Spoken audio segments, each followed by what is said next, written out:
ये बिल आएगा, उस बिल में क्या होगा, पास होगा नहीं होगा, ये बात का विषय है। लेकिन क्या इसके पहले इंडिया ब्लॉक में बिखराव शुरू हो गया क्या इसे लेकर? देखिए सबको, मैं बहुत देर से सबकी बहस सुन रहा था। कोई बता रहे हैं कि साहब बीजेपी अमेरिका का चुनाव जीत जाएगी। देखिए ये सब बहस नहीं, जरा गंभीरता से बात करें, क्योंकि डीलिमिटेशन का जो इश्यू है, पहले फैक्ट्स पर हम चर्चा करें। ये बहुत पुराना है, तो ये कोई नया इश्यू नहीं है। गवर्नमेंट ऑफ द डे एक बात कह रही है, अब इसको समझने की जरूरत है कि गवर्नमेंट ऑफ द डे, जब भी मैं जफर इस्लाम साहब को सुन रहा था, वो बातचीत करने के लिए तैयार है।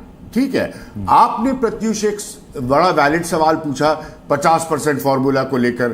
ठीक है, अगर कोई 50% फॉर्मूला को नहीं मानता और उसको खारिज करता है तो अपना फॉर्मूला बताए, अपने पॉलिटिकल रिप्रेजेंटेशन के आधार पर अपना फॉर्मूला बताए। बीजेपी के लिए भी ये बहुत जरूरी है लोगों को समझाना कि डीलिमिटेशन का मतलब ये नहीं है कि अगर हो गया तो बीजेपी ही को ही फायदा होगा।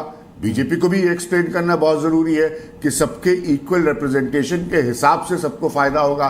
तो अगर आप डीलिमिटेशन चाहते हैं तो आप उसके सोल्यूशन की तरफ काम करेंगे, सारी पॉलिटिकल पार्टीज की बात मैं कह रहा हूं। और अगर आप डीलिमिटेशन नहीं चाहते हैं तो फिर इसको, जैसे कांग्रेस ने सिरे से खारिज किया है, इसको खारिज करिए और इंतजार करिए जब इसका सही समय आए करने का। लेकिन ये बहस करके जो अभी बहस नजर आ रही है, मैं स्पष्ट कर दूं कि आप कुछ नहीं कर पाएंगे डीलिमिटेशन पर। गवर्नमेंट का जहां तक सवाल है, हाउस में इसके नंबर्स हैं। मैं लोकसभा की बात कर रहा हूं, तो और हर गवर्नमेंट के अपने नंबर्स होते हैं, कोई नई बात नहीं, पहली बार किसी गवर्नमेंट के नंबर्स हैं। तो वो तो अगर चाहेगी उसको पुश कर सकती है।